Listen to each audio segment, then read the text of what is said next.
May salingan kasi kami dun eh. Oo, sige. Bukas ko na kasi. Oo. Mantika, tapos fishda. 25 fishda. Tapos kape. Isang ano ko lang tong kape mo ha. Magic. Okay mo. Kaya mo na ba? Di ko na ipa-plastic yan? Sure? Okay, thank you. Gcash. Kano ba yun? 2.5. Lipat natin yung mga ano ng sigarilyo. Lipat-lipat tayo ng mga ng panindang na. Di dati dito nakalagay dito. Ngayon ilipat ko dito sa mga sigarilyo.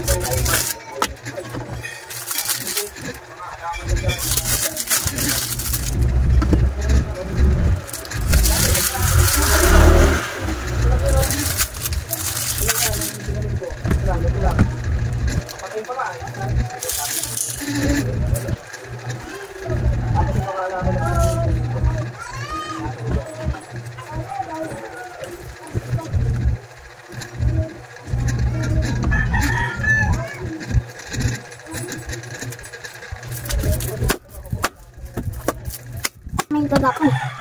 Hindi mo buha ka dyan. Balak mo. May balak ka ba showing board? Apa? Nakabuha eh. Nandito yung ano ko. Tatapon ko lang yung ano ko. Bukas mo naman dito sa harapan niya.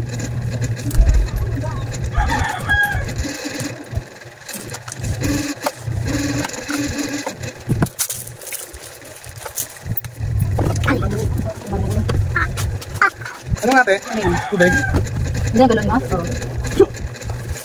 Kaya ako 65 lang. Saan ko lang yung kape? Sulag. Oo. Marapin. Hindi yan nakalak. Okay na yun. Isang to. 50. Isang 10. 60? 65. Hindi ko pa bawal mo na. Ayan o. Isang 50, tatlong 5. Ha? Isang 50, isang 5. Tatlong 5. Saan? 55. Ha? Tapos? Ito bubbles natin. Ito to ah. Bubbles. Magkano bubbles? 20.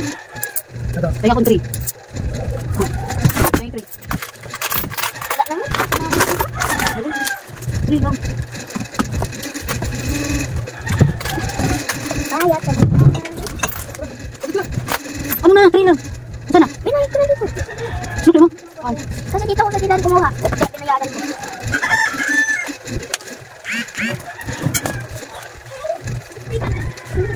Dito ba gusto ko pumunta doon? Padala ko doon. Pamili nga ako, pero Anong keratin?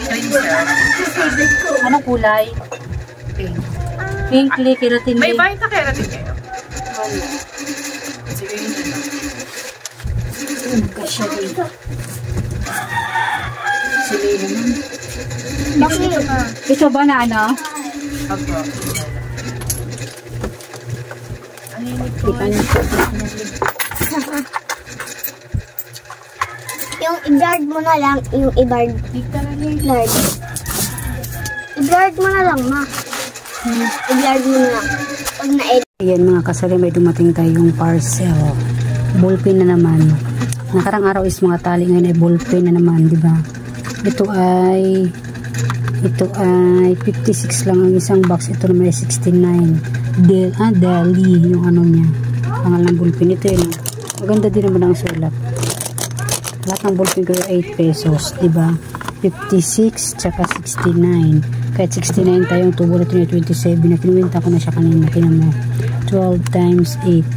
96 minus 69. Oh, may 27 pesos na tayo sa blue. Ang sa black ay 56 ang itong black. 12 times 8, 96 minus 56. O may 40 pesos na tayo sa isang box, di ba? Pwede na 8 pesos ng yung ballpen natin. Tapos yung mga sign pin ay 10 ang bintahan ko, di ba? Kaya kayo mga kasari, sa mga Shopee na kayo bumili sa mga legit na seller. Diba mga Bisaya talagang meron pong salita na Tagalog, ano? Ayan, ayan yung mga ballpen natin ngayon na ano natin. Doon ka ngayon, kararating lang talaga. Galing din ako sa school, naghatid ako doon sa bunso ko. Ni pagdating ko, ito rin, sumunod rin siya sa akin yung delivery. Lady delivery. Ay, iba yung lakas ng ano ng motor. Kaya ilagay na natin sa lagayan. Ito yun. Dami ko pa naman ballpen. Dami pa naman. Kaso dagdagan na lang natin para may pagpilian sila, di ba? May pagpapilian sila ng mga ano natin, mga suko natin. Kung yung gusto nila. Hindi bumibili yung blue kasi blue yung minsan yung inaano daw ng teacher nila. Kanina, mga school supplies, nakaano din tayo, tsaka kagabi, marami din din school supplies kapapano. Kaya kayo, yung mga non-food na ano natin, pwede kayo magbenta ng mga ano, sa Shopee lang, pwede na din na kayo need na pumunta ng palengke, basta mga legit na seller lang kayo magano, add to cart. Ayun, yun lang yung ano natin. Yung sa school supplies, tapos yung ano pala is mag-add to cart na naman tayo ng correction tip, kasi yun ang wala tayong correction tip.